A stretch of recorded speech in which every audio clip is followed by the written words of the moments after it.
रात के 2 बजे मधुपुर गांव में बहुत जोरों की बारिश हो रही थी। ठंड का मौसम था। गुप्ता परिवार का घर सन्नाटे में डूबा है। रमेश और सुनीता बैठकर बातें कर रहे थे, लेकिन उनका बेटा अजय अपने बिस्तर पर बेचैन है। वो सोते सोते कुछ बड़बड़ा रहा था और घबराया हुआ लग रहा था। उसके माता पिता, सुनीता और रमेश बाहर चिंता में थे। अचानक उनको अजय की चीख सुनाई देती है। वो भागे भागे अजय के कमरे में जाते हैं। पापा, वो आवाज फिर आई। कोई मुझे बुला रहा है। बाहर बारिश में कोई खड़ा है। मुझे दिख रहा है। मुझे डर लग रहा है। वो मुझे ले जाएगा। अजय को ऐसा बोलते देख वो दोनों कुछ देर के लिए मानो सुन्न ही पड़ गए। उनको समझ नहीं आ रहा था अजय किसकी बात कर रहा है। अजय, शांत हो जा। ये सिर्फ बारिश की आवाज है। कोई नहीं है बाहर। तू सपना देख रहा है। सुबह पंडित जी को बुलाएंगे, सब ठीक होगा। हाँ बेटा, तेरे बाबा बिल्कुल सही कह रहे हैं। कोई नहीं है यहाँ। हम दोनों तो बाहर ही थे। तुमको कोई सपना आया होगा बेटा। तुम सो जाओ, मैं तुम्हारे पास ही हूँ। चिंता मत करो। सुनीता अजय के पास आती है और उसे प्यार से सहलाती है, लेकिन उसकी ठंडी त्वचा उसे और डरा देती है। बाहर बारिश तेज हो जाती है और बिजली की चमक और गड़गड़ाहट पहले से ज्यादा हो गई थी। रमेश वापस अंदर उसी कमरे में आकर बैठ जाता है और अपने बेटे की हालत देखकर बहुत उदास और चिंता में था। अजय को सुलाने के बाद सुनीता भी उसके पास आकर बैठ जाती है। जी, ये सब क्या हो रहा है? अजय बीमार होता जा रहा है। ये ठंड का मौसम और ये बारिश, लगता है अजय को ये सहन नहीं हो रही। हमारे बेटे के लिए कुछ करिए जी। मुझे से मेरे बेटे की ये हालत देखी नहीं जा रही। सुनीता, मैं खुद इस बात से परेशान हूँ कि आखिरकार अजय को ये कैसा बुखार हो गया है जो उतर ही नहीं रहा। पहले भी तो ठंड और बारिश का मौसम आता था, पर पहले ऐसा कभी नहीं हुआ। मैं कल सुबह कोई हल निकलता हूँ इस समस्या का। तुम चिंता मत करो। अगले दिन सूरज तो निकल आया था, पर ठंड अभी भी बरकरार थी। बारिश बंद हो गई थी। सुनीता सबसे पहले अजय के कमरे में जाती है। वो अजय को देखकर हैरान हो जाती है। अजय अपने बिस्तर पर नहीं था, वो कोने में बैठा हुआ था। अजय की आंखों के आसपास काले निशान उभर आए हैं। ये देखकर सुनीता डर जाती है और रमेश के पास आती है। रमेश जी, अजय की तबीयत और बिगड़ रही है। ये काले निशान, ये कमजोरी, क्या है ये? आप वैद्य जी को बुलाकर लाइए। सुनीता, मुझे ये वैद्य जी के बस की बात नहीं लग रही। बहुत साल पहले सोनू के लड़के के साथ भी कुछ ऐसा ही हुआ था। तब पंडित विश्वनाथ ने ही उसको ठीक किया था। तो आप जल्दी जाइए और पंडित जी को बुला के लाइए। मुझे मेरा बेटा ठीक चाहिए। मेरे बेटे को अगर कुछ हुआ, मैं तो जीते जी मर जाऊंगी। हे भगवान, मेरे बेटे को आशीर्वाद दो, वो जल्दी से ठीक हो जाए। सुनीता, घबराओ मत, मैं सब संभाल लूंगा। पंडित विश्वनाथ को मैं अभी बुलाने जाता हूँ। मुझे शक है कि शायद हमारे बेटे पर कोई बहुत बड़ी मुसीबत है। ये बोल के रमेश पंडित जी के पास जाता है। रास्ते में चलते चलते उसे सोनू मिलता है। वो सोनू से अजय के बारे में बात करता है। अरे रमेश, मास्टर क्या हुआ? आज तू स्कूल नहीं गया बच्चों को पढ़ाने के लिए? सब ठीक है ना? वैसे तो तू छुट्टी नहीं करता। आज कहाँ जा रहा है? सोनू यार, क्या बताऊं तुझे मेरे भाई, कुछ भी ठीक नहीं है। जैसे 4 साल पहले तेरे बेटे को कुछ हुआ था, वैसे ही अजय की हालत भी कुछ दिन से खराब है। रातों को सो नहीं पाता, एकदम से चिल्लाने लगता है। मुझे तो कुछ समझ नहीं आ रहा क्या करूं। मेरे बेटे की चिंता मुझे सताए जा रही है। रमेश भाई देख, अगर ऐसी बात है तो तुझे बिल्कुल भी देर नहीं करनी चाहिए। जल्दी जा, विश्वनाथ जी के पास ही इसका हल है। मेरे बेटे को भी उन्होंने ही ठीक किया था। कुछ ऐसी काली शक्तियां होती है जिनके ऊपर इंसान का बस नहीं चलता। देर मत कर, मंदिर के पास जा, वो ही मिलेंगे। रमेश सीधा मंदिर पहुंचता है। वो विश्वनाथ जी को सारी बात बताता है और विश्वनाथ जी रमेश के साथ उसके घर की ओर चल पड़ते हैं। विश्वनाथ जी गुप्ता परिवार के घर पहुंचते हैं। वह अजय को देखते ही गंभीर हो जाते हैं। अजय को देखने के बाद वो आंगन की ओर बढ़ते हैं। उनको घर के पीछे की दीवार के पीछे एक यंत्र दीवार पर बना दिखा। वो उस यंत्र को देखकर सब समझ गए। रमेश और सुनीता उस चित्र को देख के तो घबरा गए। रमेश, ये निशान साधारण नहीं है। किसी ने बहुत शक्तिशाली तंत्र किया है। अजय की आत्मा को कोई बांध रहा है। ये एक तांत्रिक बुरी शक्तियों का वशीकरण यंत्र है। पंडित जी, क्या ये काला जादू है? मेरा बेटा इतना डरा हुआ क्यों है? क्या ये तंत्र मेरे बेटे के ऊपर हुआ है? मुझे रास्ता दिखाए पंडित जी, क्या आप उसे बचा सकते हैं? पंडित जी, ये सब कब शुरू हुआ? हमने तो कभी किसी का बुरा नहीं किया। हम तो अपनी जिंदगी सादे तरीके से व्यतीत करते हैं, ना किसी को कुछ बोलते हैं, ना ही निंदा करते हैं। फिर ये किसने किया? मेरा बेटा मुझसे दूर जा रहा है, कृपया कुछ करिए पंडित जी। विश्वनाथ जी उस यंत्र को गौर से देखते हैं और रमेश को रात के समय उस काली कोठरी में जाने को बोलते हैं। अजय पर हुए इस तंत्र के बारे में जानकारी उस काली कोठरी में ही मिलेगी। रात को फिर से बारिश होने लगती है। ठंडी हवा रमेश के चेहरे पर चाकू की तरह चुभ रही है। वह काली कोठी की ओर जाता है जहां गांव वाले डरते हैं। हवेली का दरवाजा टूटा हुआ है और अंदर से गंधक की बदबू आ रही है। जमीन पर उसे एक काला कपड़ा, जिसके चारों ओर लाल सिंदूर बिखरा है, वो कपड़ा अजय पर ओढ़ी हुई चादर थी। ये क्या है? अजय की इस्तेमाल की गई चादर यहाँ? मुझे विश्वनाथ जी की जल्दी से जाकर बताना होगा। कोई मेरे बेटे को निशाना बना रहा है। मुझे इस साजिश को रोकना होगा। जैसे ही रमेश कोने में देखता है, एक किताब पड़ी होती है जिसके पन्ने खुले होते हैं और उस पर कुछ अजीब से आकृतियां बनी होती हैं। बारिश में भीगते हुए वह किताब अपने साथ ले जाता है। रमेश के हवेली से बाहर निकलते ही एक बड़ी सी आकृति वाला काला साया हवेली के दरवाजे के पास खड़ा होता है, पर रमेश पीछे मुड़कर नहीं देखता और आगे बढ़ता रहता है। अगली सुबह बारिश थम गई थी, लेकिन वातावरण में खुली नमी और ठंड अभी भी हड्डियां चीर रही थी। हर ओर एक अजीब सी खामोशी छाई हुई थी। रमेश और सुनीता आंगन में बैठे थे। रमेश ने उस किताब को लकड़ी के टेबल पर रख दिया था। पंडित विश्वनाथ जी उनके घर आते हैं। अंदर आते ही उन्होंने सामने पड़ी उस किताब को देखा। जैसे ही पंडित विश्वनाथ जी की नजर उस किताब पर पड़ी, उनकी आंखों में विस्मय और भय का भाव उतर आया। वह तुरंत चौंक गए। रमेश, ये किताब, ये बहुत खतरनाक है। ये कोई साधारण किताब नहीं है। ये एक प्राचीन तांत्रिक ग्रंथ है जिसका इस्तेमाल आत्माओं को बांधने और किसी को अपने वश में करने के लिए किया जाता है। मैं इसे पहचानता हूं और इसमें लिखा तंत्र, ये तो अजय को पूरी तरह से नष्ट कर देगा, उसका जीवन स्रोत चूस लेगा। हमें एक क्षण भी बर्बाद नहीं करना चाहिए। हमें जल्दी से इसका तोड़ ढूंढना होगा, नहीं तो बहुत देर हो जाएगी।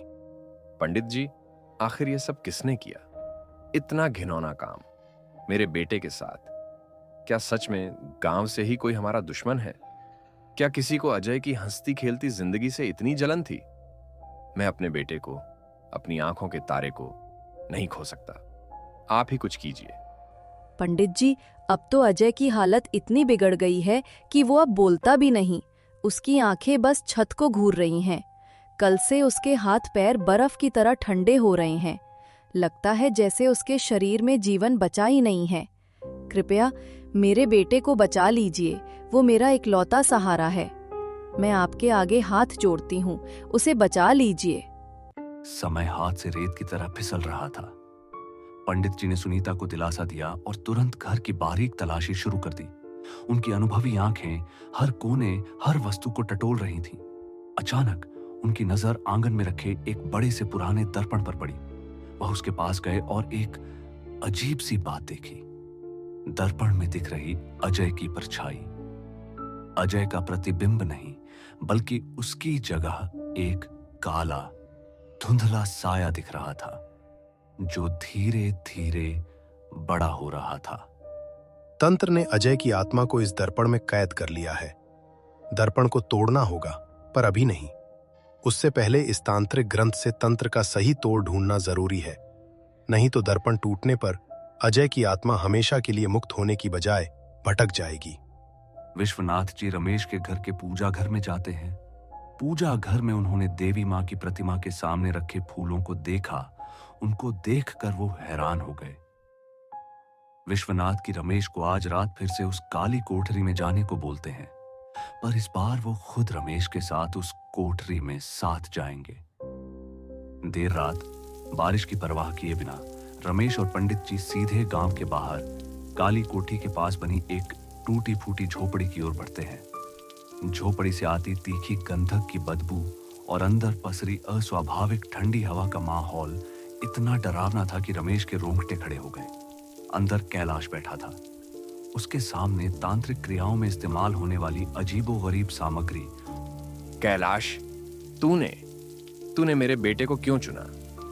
अगर तेरी मेरे से दुश्मनी थी तो तू मुझसे लड़ता, मुझे नुकसान पहुंचाता। मेरे परिवार को क्यों? मैं तुझे आखिरी मौका दे रहा हूं। ये काला जादू बंद कर अभी। मेरे बेटे को छोड़ दे, वरना मैं तुझे जिंदा नहीं छोड़ूंगा। रमेश, तू आज भी नहीं समझा। तूने मेरी नौकरी छीनी, तूने मुझे गांव में जलील किया, तूने मेरी जिंदगी बर्बाद की।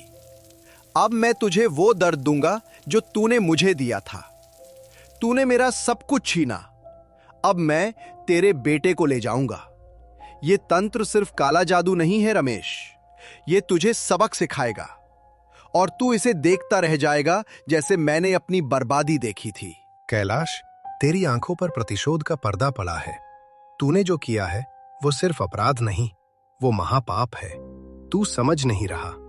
तू जिस आत्मा को बांधने की कोशिश कर रहा है वो तेरा गुलाम नहीं बनेगी।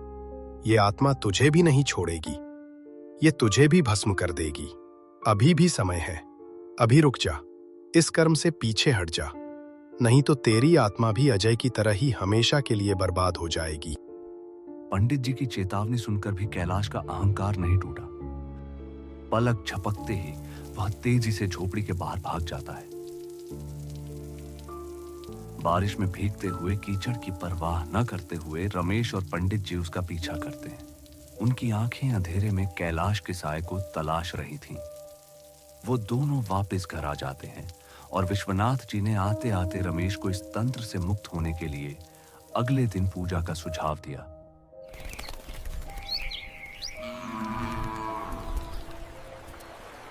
गुप्ता परिवार के घर के अंदर डर और आस्था का संघर्ष चल रहा है। पंडित विश्वनाथ एक जटिल और विशेष तंत्र पूजा शुरू करते हैं। अजय को हल्दी और सिंदूर के अत्यंत सघन घेरे के बीच खड़ा किया जाता है और पंडित जी मंत्रों का आवाहन करते हैं। रमेश, सतर्क रहो। मैंने जो महसूस किया है ये कोई साधारण साया नहीं है। ये तंत्र बहुत बहुत शक्तिशाली है। कोई दुष्ट और बलशाली आत्मा अजय को पूरी तरह से अपने वश में कर रही है। उसका नियंत्रण गहरा होता जा रहा है। हमें इसे इसी क्षण तोड़ना होगा, नहीं तो मैं नहीं जानता कि हम अजय को बचा पाएंगे या नहीं। समय बहुत कम है। पंडित जी, बस इतना बता दीजिए, क्या मेरा बेटा मर जाएगा? क्या मैं उसे खो दूंगी? मैंने क्या पाप किए हैं जो ये साया, ये कमबख्त मुसीबत मेरे बेटे को नहीं छोड़ती? मैं उसे नहीं खो सकती। मेरे लिए कुछ भी कीजिए, बस अजय को बचा लीजिए। क्यों ये शैतानी साया उसी के पीछे पड़ा है? ये किस जन्म का बदला है? माँ, वो फिर से आ रहा है। वो मेरी तरफ देख रहा है। मुझे साफ साफ दिख रहा है। उसके हाथ में कुछ है माँ, काला काला धुएं जैसा, जैसे कोई अंधेरी रस्सी मेरे गले की ओर बढ़ रही हो। मुझे बचाओ माँ, वो मुझे पकड़ लेगा। मुझे बचाओ। पंडित जी अपनी पूरी शक्ति लगाकर मंत्रों का उच्चारण करते रहते हैं, लेकिन तभी अजय वहां उस घेरे में बेहोश हो जाता है। पंडित जी, अब और नहीं। ये मंत्र काम नहीं कर रहे हैं। ये शैतान अजय को मार डालेगा। मैं जा रहा हूं। मैं अभी काली कोठी जाऊंगा। मुझे पता है कि इस तंत्र का धागा वहीं से जुड़ा है। मैं खुद जाकर अपनी जान की परवाह किए बिना इस काली आत्मा के जाल को खत्म कर दूंगा। रुको रमेश, ये तुम्हारे अकेले की बस की बात नहीं है। मैं भी तुम्हारे साथ चलता हूं जब तक अजय यहां पर बेहोश रहेगा। उसी रात वो दोनों हवेली की ओर गए। रमेश और पंडित विश्वनाथ हवेली में प्रवेश करते हैं। वहां का माहौल भयावह है। काले कपड़े, अजीब निशान और गंधक की बदबू।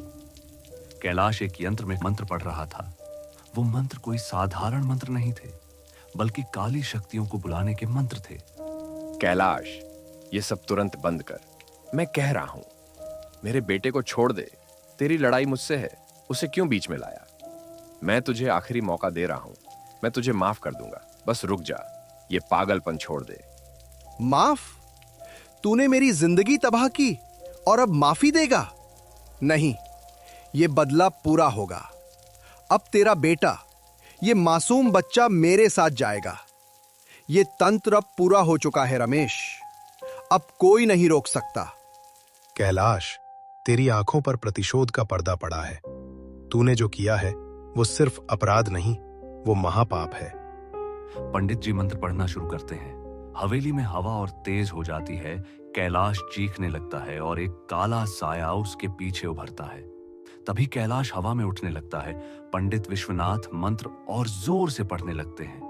कैलाश, ये तेरा अंत है, समझ ले। मेरे बेटे को अब तू नहीं छू सकता। ये साया तुझे ले जाएगा, देख ले। तभी वो साया और कैलाश चलने लगते हैं। अजय बिल्कुल ठीक हो गया था। सुनीता ने उसे बेड पर लिटा दिया था।